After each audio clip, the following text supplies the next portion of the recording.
these clues have gotten us right to this point. I do believe that he's talking about first water and going up a creek. Coyote Creek is really important in the Native American language, and we are reading at the end is drawing nigh as the place where that creek ends.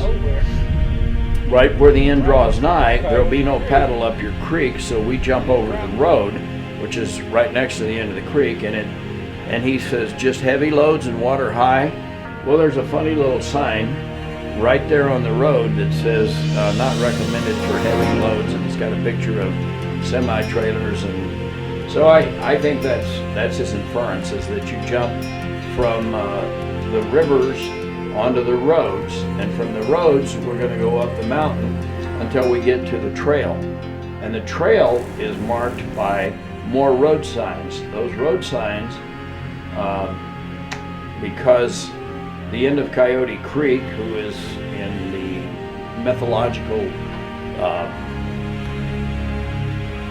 language, I should say, of the Indian tribes here as being the creator of the earth, this looks like a really good place if you've got a tricultural heritage to pour your bones, your ashes, or whatever if you're cremated, or bury yourself on a beautiful view. Now there are some private and really obscure grave sites, which we've already taken pictures of, along the road 120, and it's right after the heavy loads, or right in between the heavy loads and the water high. The water high is Hidden Lake, and it's odd that it's Hidden Lake, so I think we're looking at, a lot of metaphors he's using here.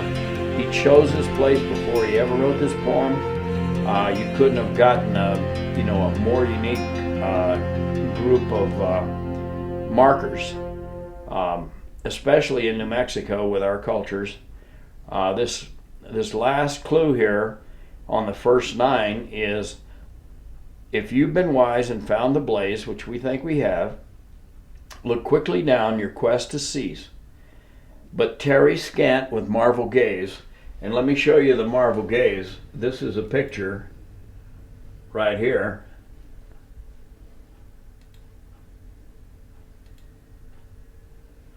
This is a picture of the place where I think he wants his ashes buried, and I think he hid the treasure right here.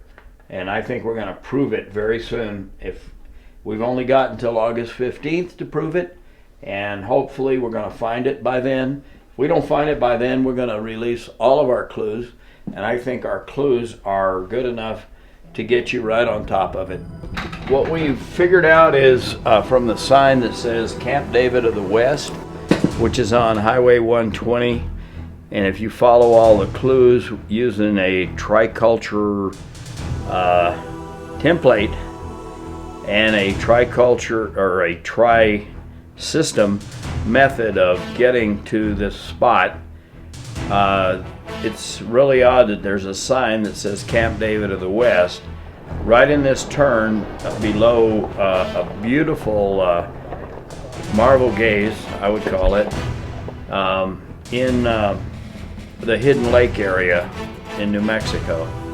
The really unique thing about this is that there are 2 really large aspen tree stands, which we believe are the blazes. We thought for a long time it was angel fire, but we've changed our thinking because everything else leads us closer and closer to these aspen blazes. So I think undoubtedly it's close to this aspen blaze and close to this sign. Now, the bravest guy in the Bible has to be David. I mean, he faced Goliath. He tried to build a nation.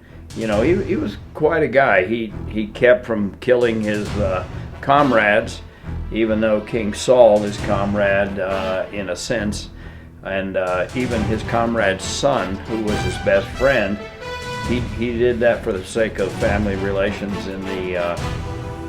So I think Camp David of the West, where all the peace accords have been signed in the East, might have something to do with go in peace. The marvel gaze, I'll tell you, we've been looking in 2 or 3 different marvel gazes, but this marvel gaze is really small. but it's absolutely beautiful and spectacular. As you can see, there's that view. And I swing it around, and there I am. I'm sitting in the chair, and it's beautiful up here. So what we plan to do today is hunt between the sign that says Camp David of the West and this beautiful view, and they're all on Highway 120 near Hidden Lake, New Mexico. And I tell you, there's just a whole lot of Google Earth that shows this is probably the right place. Okay, so we measured the distances out to some of the really unique points in those stands of aspen wood, and I believe we got something pegged here between the sign and the Marvel Gaze. Okay, the Marvel Gaze in the Moreno Valley, and the sign that says Camp David of the West. He said that people have been within 500 feet of it. We started measuring this, and it's really odd that both of these stands of trees are within 500 feet. The question is it in this group or is it in this group? Now this group here is almost a half a mile wide. We have done some searches that show a path, and I'll just give you an idea. There's a little teeny creek right here, and there's the beautiful view is right there, and the measurement on that is in feet, 1,526 feet. Now an 80-year-old man could actually walk this trail pretty easy. I don't know how far down there he might have gone.